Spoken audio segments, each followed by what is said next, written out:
उठो वत्स, मैं तुम्हारी तपस्या से अत्यंत प्रसन्न हूँ। बताओ तुम्हें क्या चाहिए? प्रजापति, हम चाहते हैं कि हमारे लिए 3 दिव्य नगर निर्मित हों, एक स्वर्ण का, एक रजत का और एक लौह का।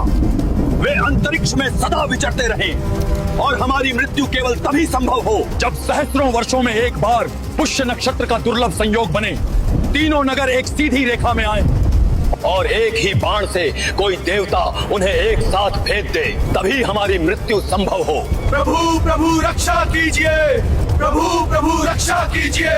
प्रभु ब्रह्मा के वरदान से वे लगभग अमर हो चुके हैं। यदि अभी उन्हें न रोका गया तो वे समस्त ब्रह्मांड का संहार कर देंगे। क्या हुआ? आप सब यही सोच रहे हैं ना कि आखिर चल क्या रहा है? वो 3 राक्षस कौन थे जिन्होंने अपनी चतुराई से ब्रह्मदेव से अमर होने का वरदान मांग लिया? और जब घबराए हुए देवताओं ने भगवान विष्णु से रक्षा की गुहार लगाई तो श्री हरि ने आखिर ऐसा क्या कह दिया? इस बार मैं शस्त्र नहीं, संन्यास चुनूंगा। मित्रों, ये कोई झूठ या फरेब नहीं है। इसके पीछे एक ऐसी प्राचीन कथा है जिसे जानने के लिए आपको ये पूरा वीडियो देखना होगा। ये महागाथा शुरू होती है एक भयानक रक्तपात से जिसने असुरों के इतिहास को हमेशा के लिए बदल दिया। ये कहानी है त्रिपुरासुर के पिता महाबली तारकासुर की। तारकासुर केवल एक असुर राजा नहीं था, वो ब्रह्मांड का पहला ऐसा प्राणी था जिसने नियति को एक खेल समझ लिया था। उसमें बल तो था ही, लेकिन उससे भी खतरनाक थी उसकी कुटिल बुद्धि। उसने ब्रह्मा जी की तपस्या करके अमरता मांगनी चाहिए, लेकिन जब अमरता नहीं मिली तो उसने एक ऐसा वरदान मांगा जिसे सुनकर स्वयं विधाता भी चकित रह गए। तारकासुर जानता था कि भगवान शिव उस समय वैरागी थे। उनकी पत्नी सती का देहांत हो चुका था और वे घोर समाधि में लीन थे जिसका टूटना असंभव था। इसलिए तारकासुर ने वरदान मांगा, मेरी मृत्यु केवल शिव के रक्त से जन्मे पुत्र के हाथों ही हो और वो पुत्र भी सेनापति के रूप में मुझे ललकारे। ये वरदान अमरता से कम नहीं था। शिव का दूसरा विवाह होना और पुत्र का जन्म लेना ये सब असंभव प्रतीत होता था।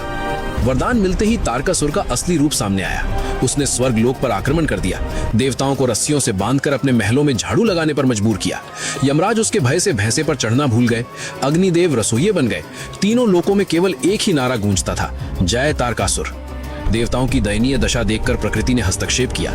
माता पार्वती का अवतरण हुआ, शिव की समाधि टूटी और उनका विवाह संपन्न हुआ। लेकिन तारकासुर फिर भी निश्चिंत था। वो सोचता था कि शिव का पुत्र अभी जन्मेगा, बड़ा होगा, युद्ध सीखेगा, तब तक हजारों साल बीत जाएंगे। लेकिन वो भूल गया था कि शिव का पुत्र कोई साधारण बालक नहीं होगा। शिव के तेज और अग्नि के गर्भ से जन्म हुआ कार्तिकेय का, स्कंद का। जन्म के कुछ ही दिनों के भीतर वो बालक देवताओं का सेनापति बन गया। 6 मुख और 12 हाथों वाले उस बालक के हाथों में दिव्य शस्त्र थे। तारकासुर को जब पता चला कि एक छोटा बालक उसे युद्ध के लिए ललकार रहा है तो उसका अट्टहास पूरे ब्रह्मांड में गूंज उठा। उसने अपनी विशाल सेना के साथ कुरुक्षेत्र के पास डेरा डाला। उसने सोचा था कि वो उस बालक को कुचल देगा। युद्ध के मैदान में तारकासुर हाथी जैसा विशाल और कार्तिकेय एक छोटे जुगनू जैसे लग रहे थे। तारकासुर ने गरजते हुए कहा, जाओ बालक, जाकर अपनी माँ की गोद में खेलो, युद्ध वीरों का काम है। लेकिन कार्तिकेय ने कोई उत्तर नहीं दिया। उन्होंने बस अपना शक्ति अस्त्र उठाया। उस क्षण तारकासुर ने उस बालक की आंखों में देखा, वहां भोलापन नहीं था, वहां साक्षात महाकाल की प्रलय अग्नि थी। इससे पहले कि तारकासुर अपनी गदा उठा पाता, कार्तिकेय का शक्ति अस्त्र बिजली की गति से निकला और तारकासुर की छाती को चीरता हुआ पार निकल गया। वो पहाड़ जैसा असुर जिसे वरदान का अहंकार था, एक ही प्रहार में धरती पर आ गिरा। उसके गिरते ही पृथ्वी कांप उठी, उसका रक्त नदियों की तरह बहने लगा। रणभूमि में तारकासुर का विशाल शव पड़ा था, वो असुर जिसने तीनों लोगों को अपनी मुट्ठी में कर रखा था। देवताओं की सेना में जश्न का माहौल था। भगवान कार्तिकेय की जय जयकार से आकाश गूंज रहा था। युद्ध समाप्त हुआ। देवता फूलों की वर्षा कर रहे थे, गंधर्व गीत गा रहे थे। लेकिन उस उत्सव के शोर से दूर जंगल की अंधेरी झाड़ियों के पीछे 3 युवा असुर खड़े थे, तारकाक्ष, कमलाक्ष और विद्युन्माली। उन्होंने अपने पिता के विशाल शव को देखा, उनके सीने में हुए उस घाव को देखा।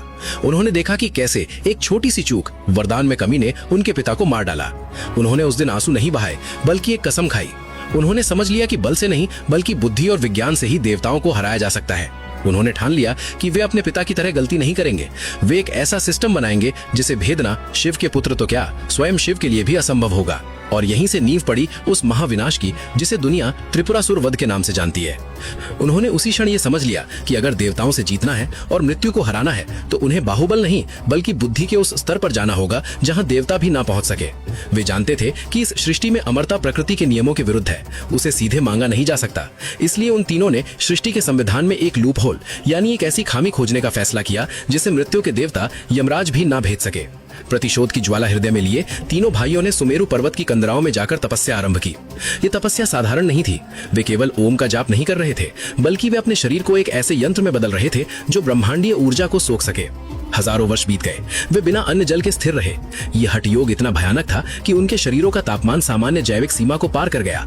उनके भीतर जमा हो रही ऊर्जा अब ताप बनकर बाहर निकलने लगी। ये आग नहीं थी, ये एक तरह की अदृश्य विकिरण थी जिसने सुमेरु पर्वत की बर्फ को पिघलाना शुरू कर दिया। ब्रह्मांड के थर्मल डायनामिक्स बिगड़ने लगे। स्वर्ग में बैठे देवताओं का सिंहासन गर्म होने लगा। हवाएं रुक गईं और ऐसा लगा मानो समय ही थम गया हो। सृष्टि का संतुलन बिगड़ता देख सृजनकर्ता ब्रह्मा जी को विवश होकर प्रकट होना पड़ा। उनके सामने 3 कंकाल जैसे शरीर खड़े थे जिनके भीतर सूर्य जैसा तेज था। ब्रह्मा जी ने कहा, आंखें खोलो पुत्रो, तुम्हारी तपस्या ने मुझे विवश कर दिया है। मांगो, क्या वरदान चाहिए? तीनों भाइयों ने एक साथ आंखें खोली। उनकी आंखों में एक विचित्र चमक थी, जैसे किसी ने सदियों से एक गणितीय समीकरण सुलझा लिया हो। उन्होंने कहा, पितामह, हमें अमरता चाहिए। हमें ऐसा शरीर दें जिसे कोई शस्त्र न काट सके, कोई अग्नि न जला सके। ब्रह्मांड का नियम है, जो जन्मा है उसकी मृत्यु निश्चित है। ब्रह्मा जी ने सिर हिलाया, यह असंभव है। प्रकृति के नियमों को मैं भी नहीं बदल सकता। अमरता का वरदान सृष्टि के विनाश का कारण बनेगा। कुछ और मांगो। यही वो क्षण था जिसका तीनों भाई इंतजार कर रहे थे। उन्होंने एक दूसरे को देखा और मुस्कुराए। उन्होंने वो वरदान मांगा जिसकी योजना उन्होंने हजारों साल पहले बनाई थी। उन्होंने कहा, ठीक है प्रभु, यदि अमरता नहीं तो हमें मृत्यु का एक ऐसा विधान दीजिए जो असंभव हो। आप हमारे लिए 3 अलग अलग पुरों यानी शहरों का निर्माण करें। पहला शहर सोने का हो, दूसरा चांदी का और तीसरा लोहे का। ब्रह्मांड के रचयिता ध्यान से सुन रहे थे, लेकिन अगली शर्त ने उन्हें भी चौंका दिया। तीनों ने कहा, ये तीनों शहर धरती पर नहीं बल्कि अंतरिक्ष में तैरते रहे। ये कभी एक जगह न लुके, हमेशा गतिमान रहे। और हमारी मृत्यु केवल तब हो जब हजारों वर्षों में पुष्य नक्षत्र के दुर्लभ संयोग में ये तीनों उड़ते हुए शहर एक सीधी रेखा में आए और उसी एक क्षण में कोई एक ही देवता एक ही बाण से तीनों शहरों को एक साथ भेद दे। यदि ऐसा न हो सका तो हम अमर रहें। ब्रह्मांड के सबसे बड़े गणितज्ञ ब्रह्मा जी तुरंत समझ गए कि ये वरदान अमरता से कम नहीं है। अंतरिक्ष में अलग अलग कक्षाओं में तैरते 3 शहरों का एक सीधी रेखा में आना खगोलीय रूप से लाखों वर्षों में एक बार होने वाली घटना थी। और अगर वे एक रेखा में आ भी गए तो वो संयोग केवल पल भर का होगा। उस 1 नैनो सेकंड में एक ही बाण से 3 विशाल शहरों को भेदना ज्यामितीय रूप से असंभव था। ये वरदान एक सुरक्षा कोड की तरह था जिसे क्रैक करना नामुमकिन था। विवश होकर ब्रह्मा जी ने कहा, तथास्तु।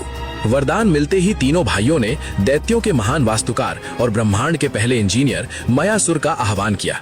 मयासुर, जो भ्रम और तकनीक का स्वामी था, उसने अपनी विद्या का उपयोग कर अंतरिक्ष में निर्माण शुरू किया। ये निर्माण किसी चमत्कार से कम नहीं था। मयासुर ने सबसे पहले स्वर्ग लोक के ऊपर स्वर्णपुर बनाया, जिसकी दीवारें सौर ऊर्जा से चमकती थीं, और वो तारकाक्ष का मुख्यालय बना। अंतरिक्ष के गहरे अंधेरे में उसने रजतपुर का निर्माण किया, जिसके पास अदृश्य होने की शक्ति थी, जिसे कमलाक्ष ने संभाला। और पृथ्वी के वायुमंडल के ठीक ऊपर लौहपुर स्थापित किया गया, जो काले लोहे का बना एक अभेद्य किला था, जो विद्युन्माली के अधीन था। ये केवल शहर नहीं थे, ये हवा में तैरते हुए महाद्वीप थे। इनके भीतर नदियां बहती थीं, विशाल महल थे और कृत्रिम वातावरण था।